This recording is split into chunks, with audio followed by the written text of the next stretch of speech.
here. Your hands are full of blood. Wash yourselves, make yourselves clean. Put away the evil of your doings from before my eyes. Cease to do evil. Learn to do good. Seek justice. Reprove the oppressor. Defend the fatherless. Plead for the widow. Come now and let us reason together, says the Lord. Though your sins are like scarlet, they shall be as white as snow. Though they are red like crimson, they shall be as wool. If you are willing and obedient, you shall eat the good of the land. But if you refuse and rebel, you shall be devoured by the sword. For the mouth of the Lord has spoken.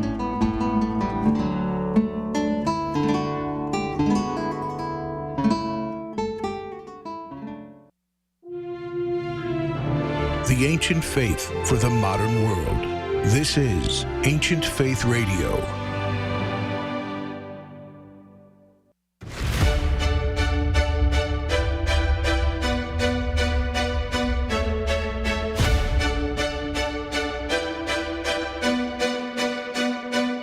Welcome to Live with the Louhs with your hosts, Father Nicholas and Dr. Roxanne Louh, where we will connect our Orthodox faith to day-to-day living and relationships to our family, our work, and our view of ourselves.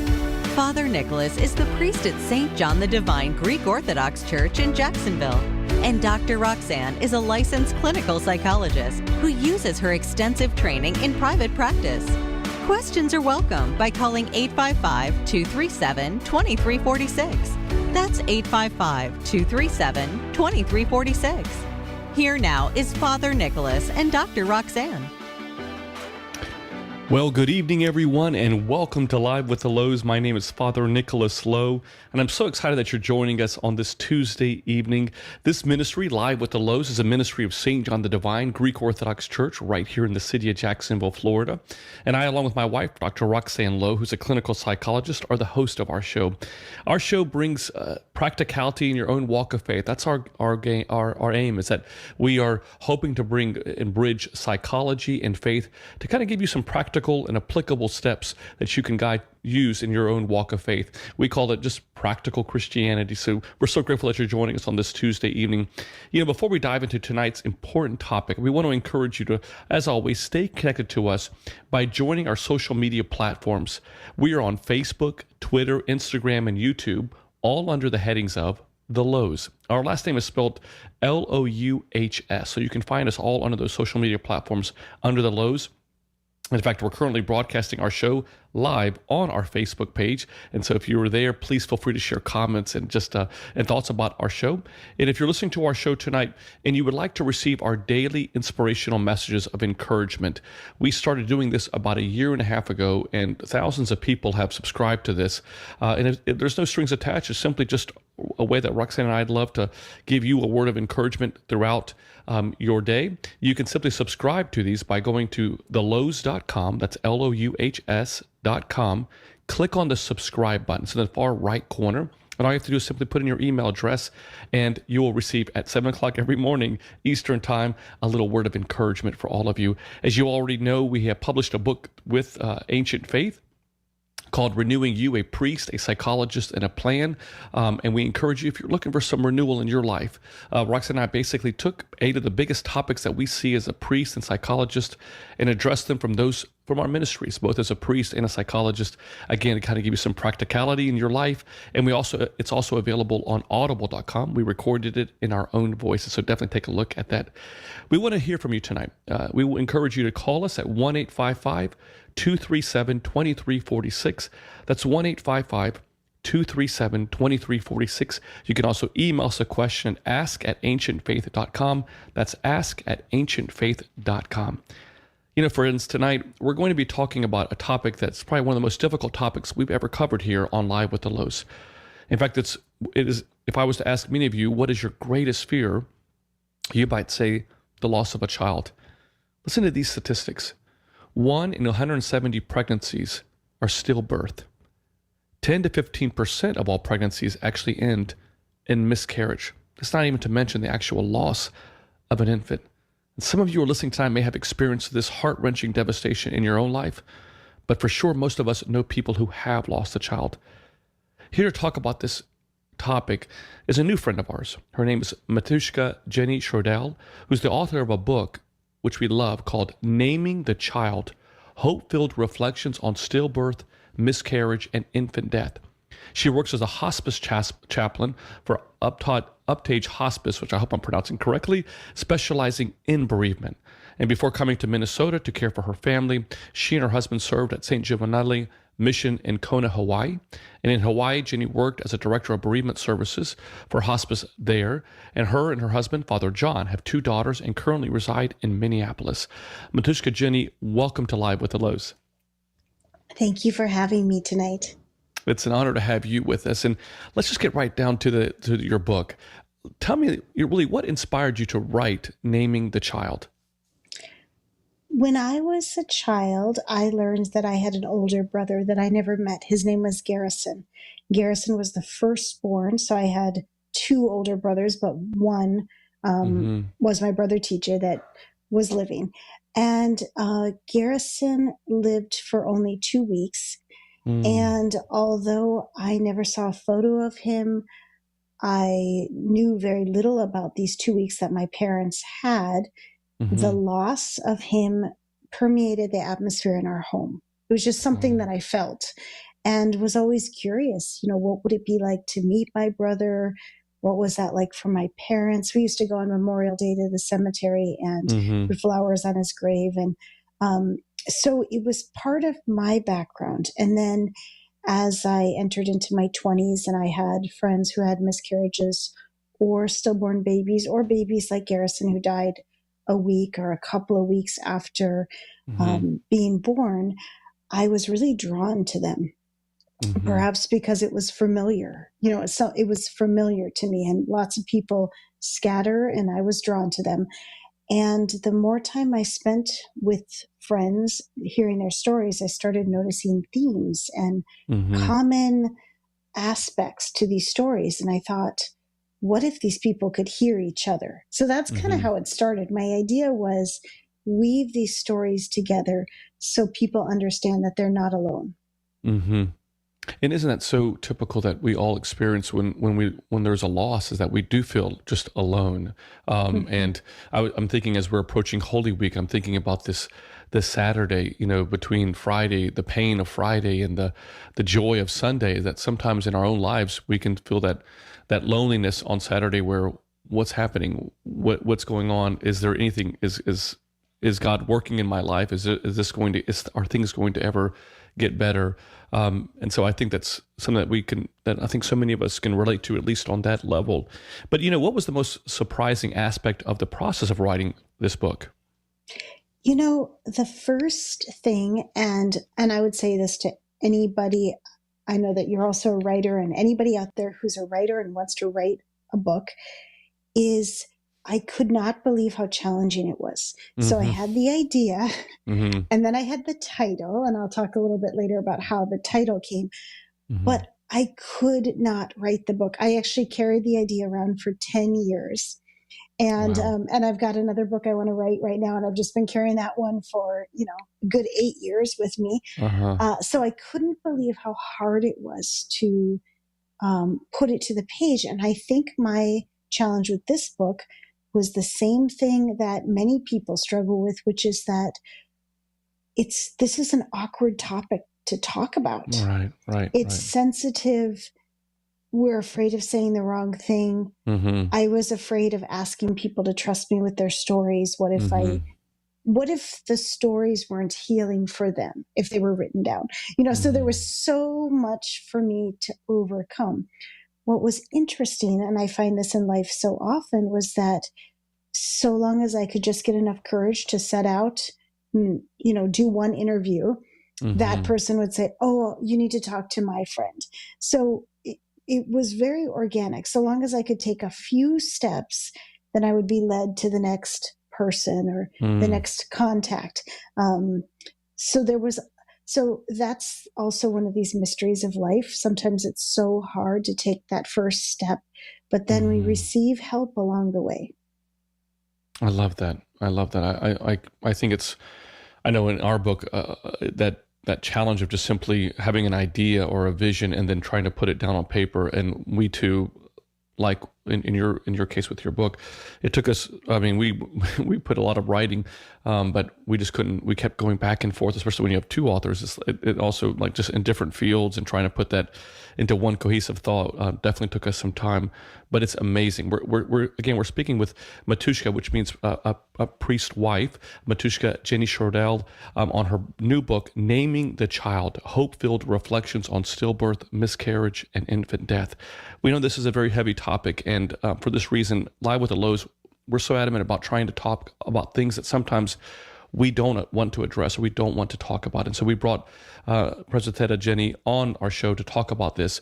And I encourage you all, if you've got a question, please call us 1-855-237-2346. That's 1-855-237-2346.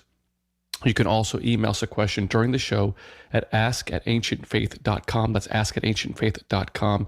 And as I mentioned earlier at the top of the show, we are also broadcasting our show live on both Ancient Faith's Facebook page as well as our own. Please feel free to share comments or questions. We'd love to hear from you.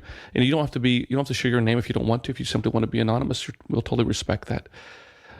President Matushka Jenny, just to kind of follow up on that, in your book, you wrote about some things that might be helpful or not helpful to say to someone it's experiencing a major life loss.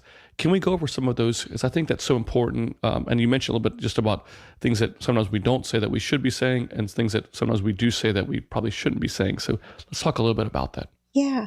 I want to say first that, it's so easy to say the wrong thing. Mm-hmm. And so we often get, ourselves all tongue-tied. Mm-hmm. C.S. Lewis, if you've read the book, A Grief Observed, which is one of my favorites Mm-hmm. about grief, but he talks about how after his wife dies, people are walking up to him and he can see on their faces that they're trying to decide if they should say something or not. And he said, I hate it if they do, and I hate it if they don't. That's right. So just to Yes. start out with, it's so easy to say the wrong thing, and it's Right. understandable to be afraid. I can just say a few things that are almost always going to hit wrong.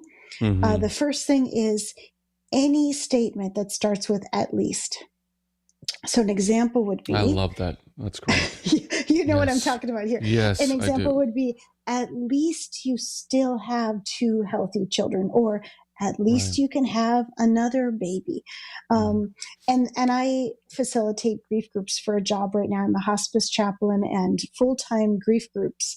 And this one comes up a lot. People always like to say at least. And I think, a couple of problems with it. First of all, it minimizes the pain. Right. Second of all, it's really not the other person's job to look on the bright side for you. We don't need somebody else to point out that it's not that bad. Mm-hmm. What we need is somebody to be willing to sit with us and enter into the sorrow. Mm. And also, I think we need people to not try to answer the spiritual questions for us. Mm-hmm. So I think any kind of, you could say platitude or a cliche, but even sometimes a spiritual statement, it was God's will, or whatever people say, Yes. because it's the person who experienced the loss.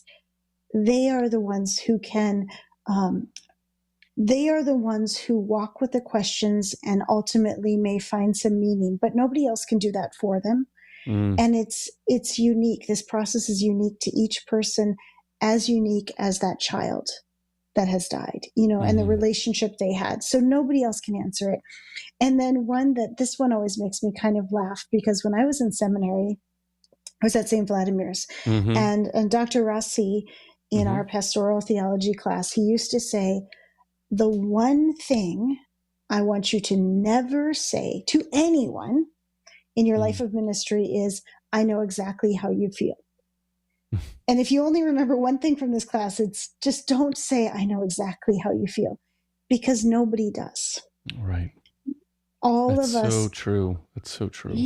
Yeah. And all of us are experiencing something different. And even in a family, say if there's a couple and they experience the death of a baby, it might be the same human, that they're grieving, but their experiences could be very different. We don't really know until we ask. And then to that, I think what is helpful, just to know, even if you say the wrong thing, even if your words come out all jumbled and you don't quite say it as you meant to say it, everybody knows when somebody is coming to them with love and compassion.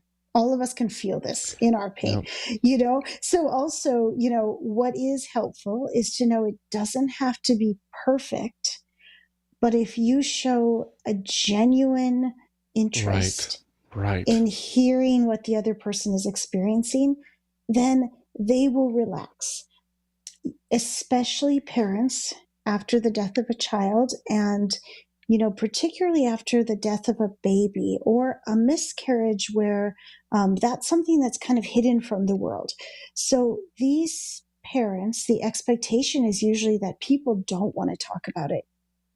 So it's those few people that genuinely want to hear how they are and what they're experiencing that may be appreciated. Also helpful is a question like, did you name your baby? And if somebody had some time, to ask, is there anything you would want me to know about your baby? Or anything you want me to know about you right now? Sometimes even the question, how are you, is really hard. And my mom died November 8th, and I was surprised by how hard I found that question. And, people would send me texts, how are you? I was just sitting there looking at my phone like, I definitely can't answer this in a text. But even if you ask me in person, I don't know how to answer that question. So I would say something my clients have told me in the grief groups I facilitate is they find it more helpful when people say, how are you today? So to make the question smaller, because in grief, things are changing moment by moment, day by day. So many people just can't answer, how are you? But they might be able to answer, how are you today? I think that is such amazing advice, because I think in many ways, Jenny, I think that when people are trying to find the words, because naturally I think the intentions are there to try to comfort and console people. And so we recognize that. But I think oftentimes as well is that in our own uncomfortability, we're trying to comfort people because we're actually uncomfortable with the situation. And I think that's where sometimes you get these statements that we, when we say it, we think that we're actually being helpful, but in really we're being hurtful. Well, at least they're in a better place, or at least I can't even imagine someone saying this, but I'm sure that people do, is at least you have 2 other children, or this was God's will. I mean, I think that for our listeners tonight, I think it's so important that, yes, you're doing a great in knowing that there needs to be some response, but sometimes that response is as beautifully as you just said that, Jenny, is simply being with them in their sorrow, just simply being in that sorrow. And I remember reading this several years ago, how 90% of communication is nonverbal. So if, like you beautifully stated, Jenny, is the fact that we're sitting and being in that space with them, just showing them love, showing them empathy, showing them that you're walking with them, I think is so important. So, give yourself a break, friends. You don't always have to have what you think is the right answer, because sometimes that right answer or that right response may be doing more harm than good. Let me ask you this. I just want to dig a little bit deeper with this, Matushka, and that is that, when most of your, when you're as a hospice chaplain, you're in these meetings with these people who have lost and have tremendous loss in their life. What are some other things that you think would be beneficial as ways that we can do to help people to comfort and to console them during their darkest hours? One of the things for me that was really helpful, I'll just talk a little bit about myself here. Going through this journey with my mom dying, my dad then had a major fall and now has dementia. And so all sorts of things were unraveling at the same time. I was really grateful for anybody who took anything off my plate. So practical help that didn't involve a decision. So somebody saying like, can I take you out to dinner? Where would you like to go? That would actually be hard for me. But if they could say, can I take you out to dinner? Would you like to go and then name 2 restaurants, something like that.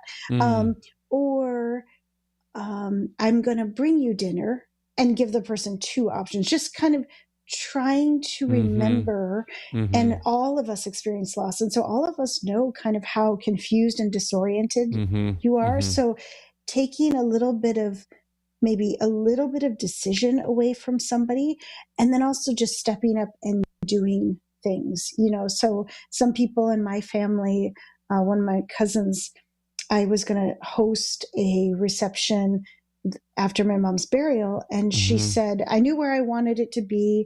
I just couldn't figure out the food. She said, how about I just take that off your plate? Would you like that? And I was like, yep. So she just selected all the food for me. That kind of thing is super, super helpful. And I would, go ahead. No, please. I'm curious to see what else you were saying. Oh, I was going to say that if the baby had a name, a gift that has the baby's name on it, could be quite meaningful for somebody. So say a gold bracelet with the baby's name engraved on it. I mean, anything we can do to bring what is hidden into the world and sort of validate what the parent is experiencing and say, you had a child. And here's a way I'm going to honor that child by, saying the name, having it, I don't know, painted on a stone or made into a bracelet or something like that. That can be really meaningful for people. You're listening to Live with the Louhs. We're so grateful that you're joining us on this Tuesday evening. We invite you to join the conversation tonight. We're speaking with Matushka Jenny Schroedel. She is a hospice chaplain, and we're talking about her book, Naming the Child, Hope-Filled Reflections on Stillbirth, Miscarriage, and Infant Death. It's definitely a heavy topic, but a topic that we do need to address. It's been so amazing so far, and we just encourage you to, if you have a question, to call us at 1-855-237-2346. That's 1-855-237-2346. You can also email us a question at ask@ancientfaith.com. That's ask@ancientfaith.com. I just we have an emailer that asked this question: Do the things that we have been discussing tonight, do these same things apply for those like me and my wife who lost our 12-year-old daughter to COVID? I think a lot of them do, but that is absolutely up to the listener's discretion. For those of us who experience any major loss, and especially for a parent, you're going to be hearing a lot of things, and you I always say in my grief groups, just take what's helpful and leave all the rest. But I think a lot of this applies to any child. For example, the death of any child, we both experience people sort of fleeing. It's like perhaps the most acute loss you experience in life. But instead of people surrounding you, many parents tell me, people just stop checking in, stop caring. One of the parents that I worked with for many years, she said that she wanted to have a T-shirt printed that said, my daughter died, just give me a hug. So there's this phenomenon of parents needing people to be close, to be aware, to be caring, and people fleeing. So I think everything about what would be helpful or not helpful probably applies. And then when we start to talk a little bit about saying the child's name, I know that's true. It's true if your baby died in the womb, 13 weeks, and you've named the child. It's true that it's significant and powerful to name that child. And if your baby died at 12 of COVID. And to the writer, I'm so sorry to hear about that loss. That's, it's one of those losses that is unimaginable. The death of a child is unimaginable to each of us. And then when children die from something that we couldn't have conceived, we are just kind of walking through this day by day together. So, did the writer ask any other question, or did they want me to kind of respond to that particular? I think they were looking at, the steps, the ways that you're referring to how to deal with that. Would that same apply to someone who's lost their 12-year-old child to COVID? So I think that what you shared was definitely something that I think would be very helpful for them. Let's shift a little bit to just the naming of the book, Naming the Child. Can you talk a little bit about that? Yeah. So I mentioned that the title of the book came to me before I was able to sit down and write it. And I carried the title for 10 years. And the way it came to me was Father John Breck came and spoke at my home parish in Portland, Oregon, St. Nicholas Church, when I was in college. And he shared a story of a couple that had been at seminary whose baby died. And the baby died in the womb, and they hadn't named the child. And at the time, he had encouraged them to name the child, but they just couldn't do it. And then he said that years later, the father came to him, and with tears in his eyes, he said, I named my baby. And Father John Breck just talked about what a transformative thing it was for these parents to name the child. Yes. And at that moment, I just knew that was the title, Naming the Child. The idea being that this is something that's often hidden. And as long as we talk about it as, the baby so-and-so lost, which I don't really like that language either, but that's what you hear people say, the baby that was lost. One of the parents in my book said, I did not lose my baby. My baby died. It even kind of puts a little bit of fault on the parent, as if they would. No parent loses their baby. But all this to say, to name the child makes that person real to others. And it also creates more of a connection. So for me, when I was pregnant with both of my daughters, I named them fairly early in the womb, because then I could talk to them. I could call them by name. And probably all of us know, you can probably think of a time, I can think of a few times, even when I was named in the Orthodox Church. My name is Jenny, but took the name Genevieve after St. Genevieve. The first time the priest called me Genevieve, and it's just kind of like chicken skin moment. Some people in our life, when they say our name, or maybe when our mothers say our name, you can think of what a powerful thing it is when somebody says your name. There's so much love in it. So it's a way to love the child that has died. And it's a way to continue to form that relationship and connect, because it's much harder to connect with a baby that does not have a name. Yeah. I think that's so beautiful, because I think for so many people, especially in that it becomes a thing, not a soul. And when you name it, like how in the Bible it says that I have formed you and fashioned you while you were still in your mother's womb. I mean, we still have, it's like there's breath, there's life, there's a soul that exists. And so giving that beautiful child a name and talking and communicating with it, obviously during the pregnancy, but also having that type of a relationship even afterwards, to be quite honest with you.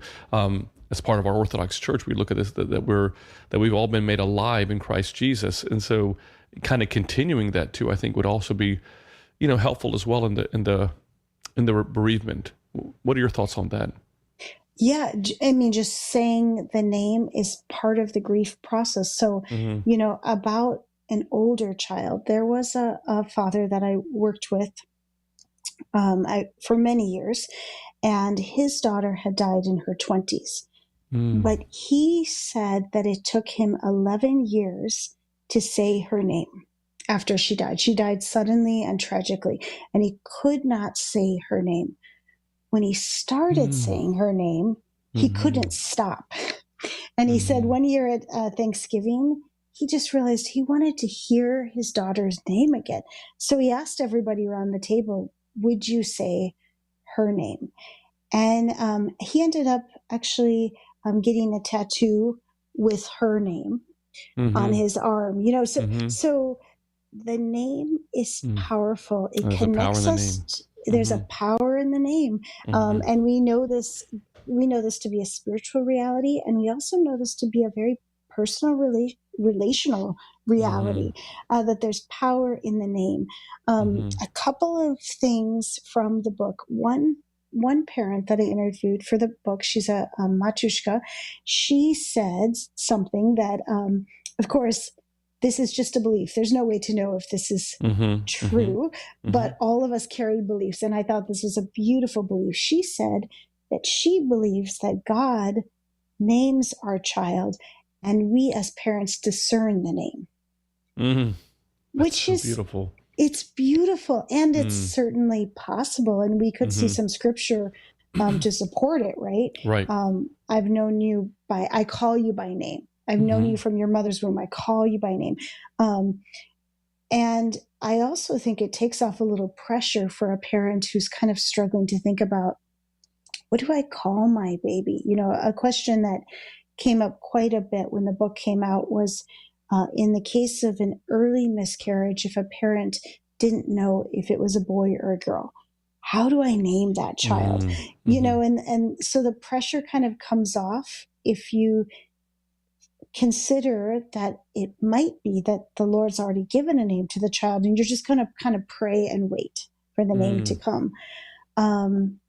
Another story from the book that I really loved, and this was a friend of mine from when we lived in Chicago, also an Orthodox woman. She said that when she miscarried when her baby was 12 weeks in the womb, but shortly before the miscarriage, she had a dream that she was chasing a toddler on the beach, and when she caught up with this little boy, she hugged him from behind, and he turned and he looked at her and he said, "My name is Philip." And then the dream ended. And so she got up and she knew his name. And then a few days later, she had the miscarriage. So that also kind of coheres with this possibility that the name is like a spiritual reality that's already present. We don't make the name. The name is made. Maybe in the same way we don't ever make a child. We get to participate in that beautiful mystery of life with God in bearing a child. But that's God. That's God's work, making a child and bringing a child into the world. We just received another email. Really, this is a thought. I'm not too sure if it's necessarily a question, but just maybe just some comforting words would be helpful to this person.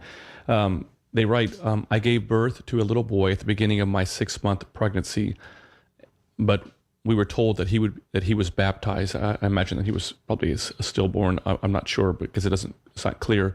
I don't know who baptized him, but we were in a Catholic hospital, so we assumed it was a Catholic priest. I never saw my baby, and I don't know what happened to him. It's been 35 years, and I still feel the guilt, and I still wonder what happened to him. Thank you so much for sharing that. And I just, a couple of things about that. So the first thing is that, as and if you read my book, you'll learn that, it's more common practice now that parents get to see their babies, even if the baby has died or will die. But back in the 70s, when my brother Garrison died, and for many other parents, and I was with some parents just last night who talked about the exact same thing, it was believed it was helpful for the parent if the baby was just whisked away. They thought it would be harder for the parent. So the first thing I want to say to you is, it was the time in which your baby was born, much more than anything you did or didn't do as a parent, and so sometimes the baby's just taken and there's nothing we can do about it. And at the same time, one thing a person could do if they were still really struggling, like I never got to see my baby. I never got to do a funeral. I heard my baby was baptized, but I didn't get to. I want to say it's never too late. So number one, if you can name your baby, and even if that baby could be included in a panihida, or you could hear the baby prayed for, and you can also create a little memorial space in your yard if you want to. And this was something that's pretty common with parents that I've worked with. If there was no body, they might want to just create a little memorial space. So a stone, you can take flowers there, because it's, we know, and we're Orthodox Christians, so we know that the physical reality matters, but ultimately this is about that bond of love that nobody can take from you. And the bond of love is there. I think that's why you wrote, and that's why you continue to be so grieved that you didn't get to be with your baby that night. And then the other thing I want to say, this is the beautiful mystery of life, is that we do wait for that reunion. And in my case, I mentioned my brother. I'd never seen a photo of him. I've always longed to know him, but I do believe I will. I do believe I will one day. At St. Nicholas Church, when my book came out, we did a panihida, and we invited parents to include the names of all of their babies. And as we prayed for all of these babies, there was like this feeling in the church, and many people commented on it. Many of us were in tears, but it was like a swoosh, like as if the babies were there present with us. Many of us said we felt like we were not praying alone. And there were parents there whose babies had also died through abortion, and they wanted their babies prayed for. And they said the same thing. It's the first time I felt a sense of closeness with my when did you guys child do that died. when was that when was that This was many years ago, back in Portland, Oregon. But it is, so there's a particular day, October 15th. This is National Infant and Pregnancy Loss Awareness Day. And there's a wave of light is it's the sort of the national grieving ritual that Orthodox churches have participated in. And I have, and we did when we were out in Kona, and also certain churches across the country do. On that day, we'll do a candle lighting, and they'll do a panihida. So that is something that can be a really beautiful way to do something. The idea of the International Wave of Light is that people light candles for their baby for 1 hour from 7 to 8 p.m. in their own time zone. So the idea is that the light spreads all around the world. In Hawaii, we were on the very end of the time zone, and that was always very beautiful. And my friends, so I had friends in churches on the East Coast, and they would text me photos many hours before ours when we were still getting ready, and friends on the West Coast. But, that's more of a kind of a secular ritual, but we sort of brought it in and were able to utilize it. But I would say for a parent, any parent who continues to grieve, whether it's something that you do in your church or in your home, to light a candle, and particularly on that day, and participate with others around the world, can be a really powerful thing. I love that. I think that's something that I'd love to bring to our parish here. Right, just a quick question right before our break, Matushka, and that is, in your book, you reflect on how Orthodox Christians use touch in our funeral services to say goodbye to our loved ones. Can you share some thoughts about how this might be helpful when possible for parents? Yeah. So, first of all, I just want to, acknowledge the reality that many parents with the death of a baby may not be able to hold their baby.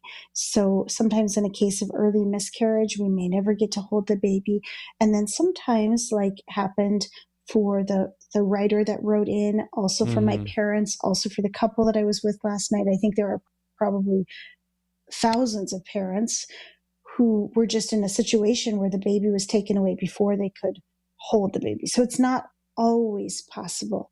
However, when it is possible, it's something that can be really powerful. So oftentimes, if your baby dies, is stillborn, now the hospital would say, would you like to hold your baby? And sometimes people will say, I don't know.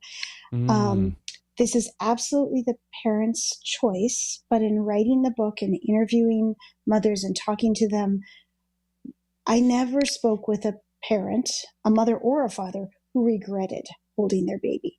Those who had the opportunity to hold their baby, kind of touch their baby's hair, look at their baby's eyes, it created a powerful memory.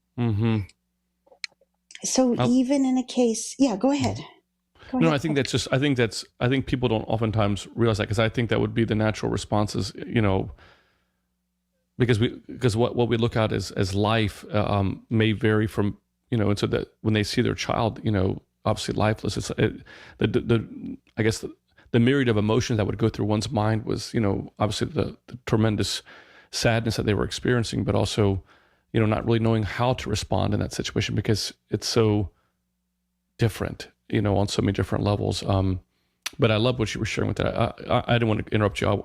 Please continue if you had another thought on that. Oh no, I was gonna say about this that even when the baby has died, you are still making a memory with that person. So I would also encourage parents to have older siblings come in.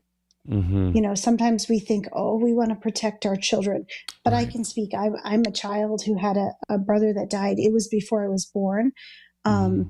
So there was our paths never crossed, but I would have wanted to see him, touch him, know him, even if he had already died. About what we do as Orthodox Christians, I just see the wisdom of it. The open casket, which we can't do in every case, but it's pretty normal for us. And it's pretty normal for us to, touch our loved ones, to give that last kiss.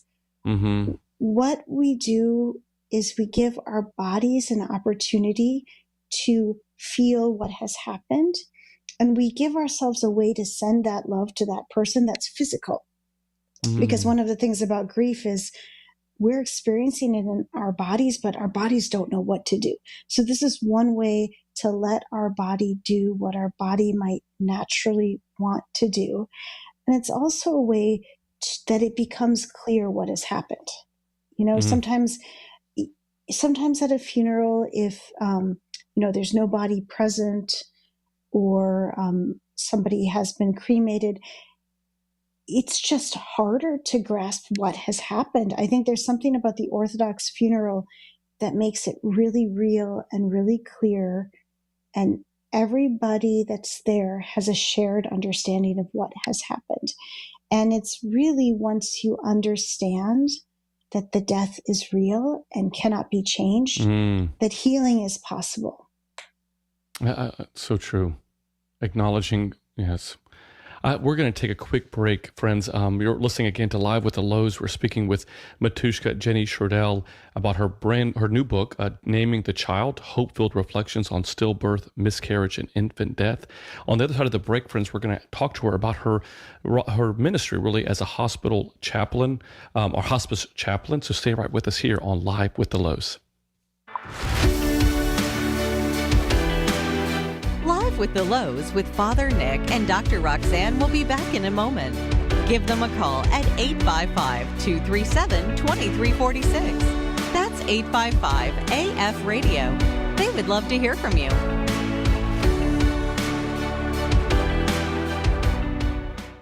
Are you struggling in your walk with Christ? Do you want to rediscover your reason for living, the person you were created to be?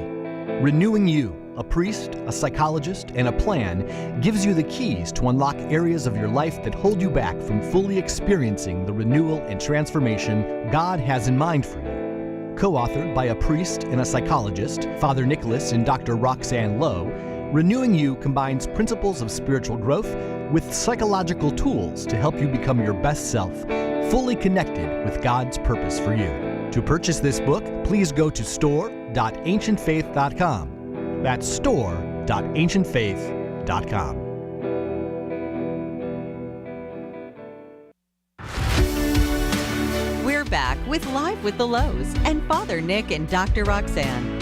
Do you have a question for the Louhs? Call in now at 855-237-2346. That's 855-AF-RADIO. Here once again is Father Nick and Dr. Roxanne.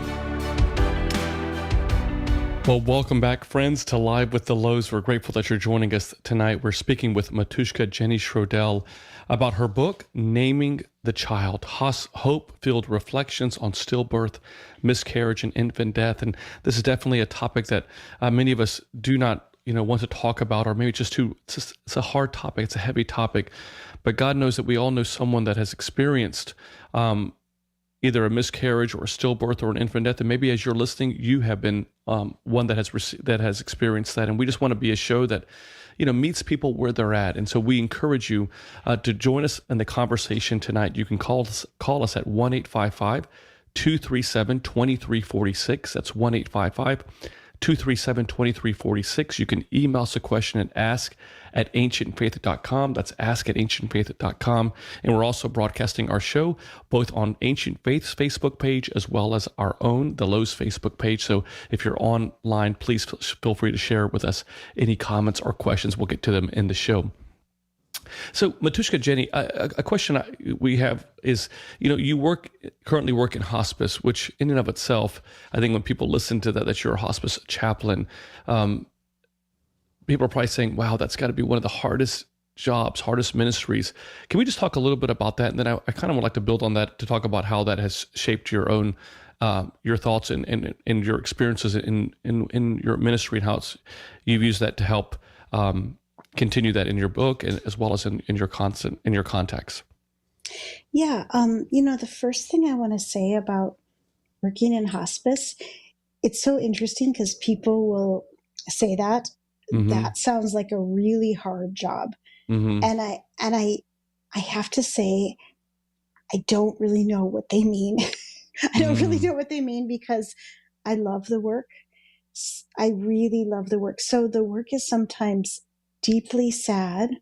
Mm-hmm. And the work is also full of a fair amount of fear. Like there's a little bit of fear, when you meet a new family and you walk into the room and you're thinking, what could I bring that would be helpful? You don't know. So there's a lot you don't know. Mm-hmm. I do feel like as much experience as I have, I'm always a beginner. I'm always learning.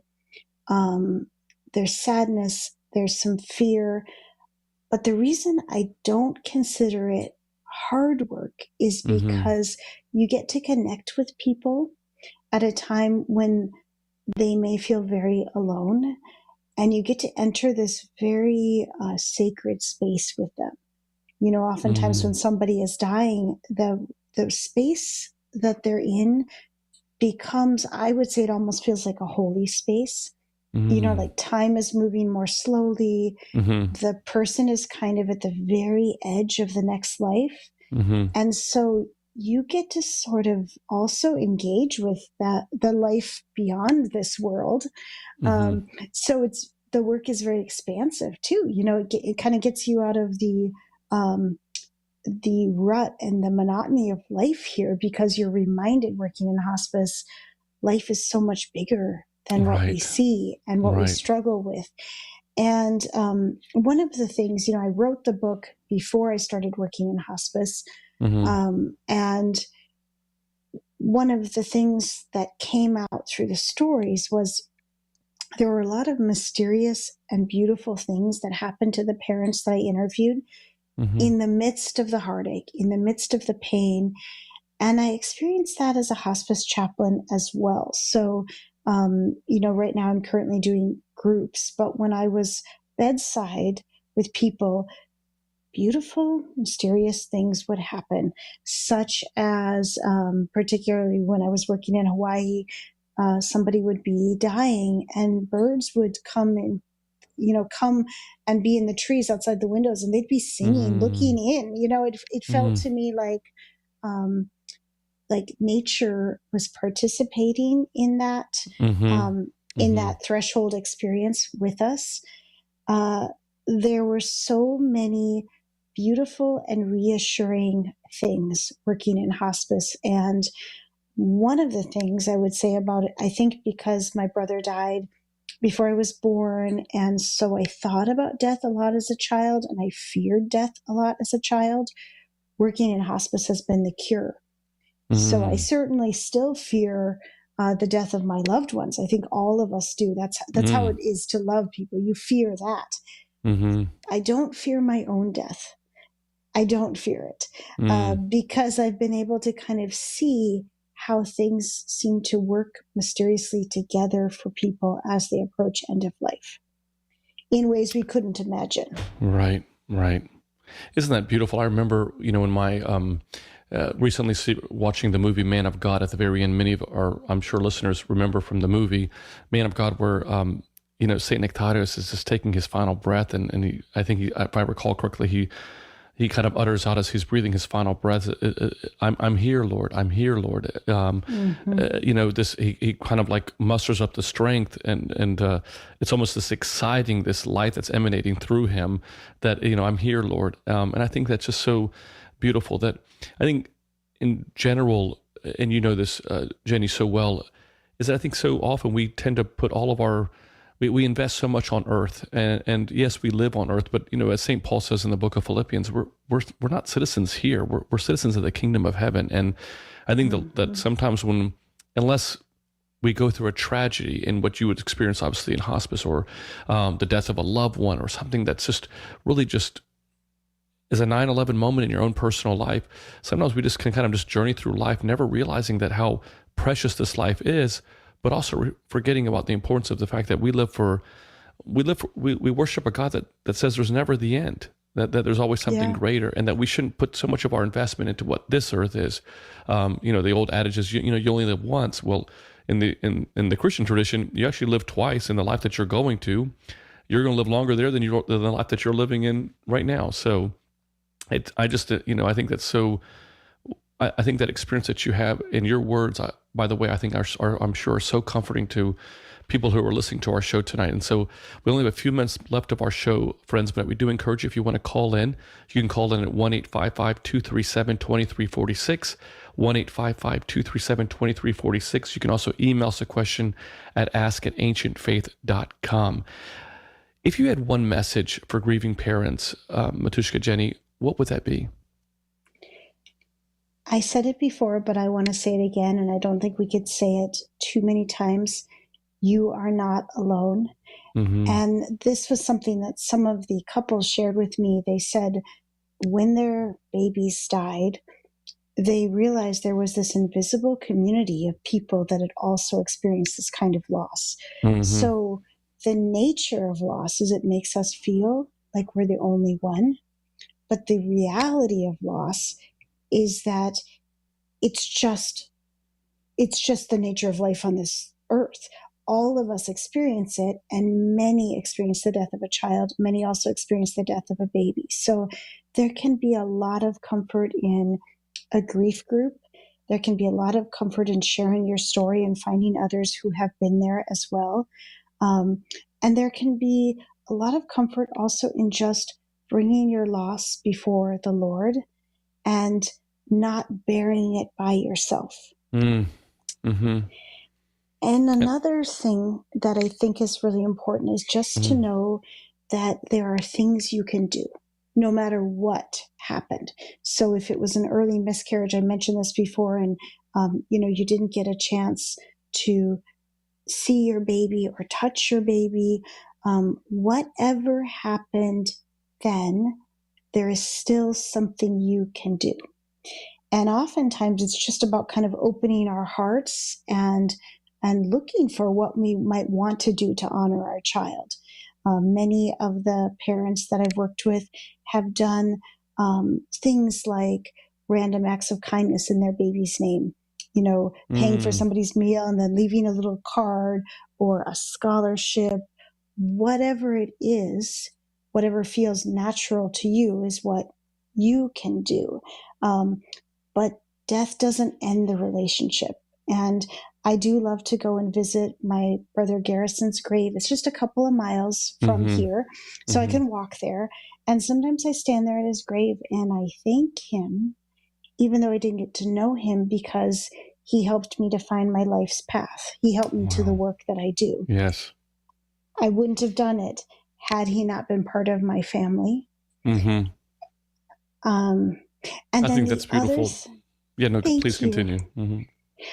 Thank you. And then the other thing, and this is true for grieving parents, but this is true for anybody experiencing a loss, trust your intuition. So I think as we're grieving, we often have a clearer sense of what we need, what we might need to heal, whether it's slowing down life a little bit, whether it's a little bit more quietness, whether it is actually creating a memorial space in your yard or doing some kind of project in honor of your child, whatever it is, most of us have some sense of what we need to heal. And I would just encourage parents to trust that. The body is always moving toward life and healing, even in times of unimaginable loss. So trust yourself and trust that healing is at work in you as well. I love that. We've only got a few moments left in our show. Matushka, just anything else that you would like for our listeners to know, or anything that you'd like to add? Just a little story about my brother, Garrison. So my brother Garrison, I mentioned he's at the cemetery. That's a couple miles from my home. I'm in Minneapolis. And it was a pretty big deal for my husband and I to find a home that was close to the cemetery. I always wanted to be close to where Garrison is.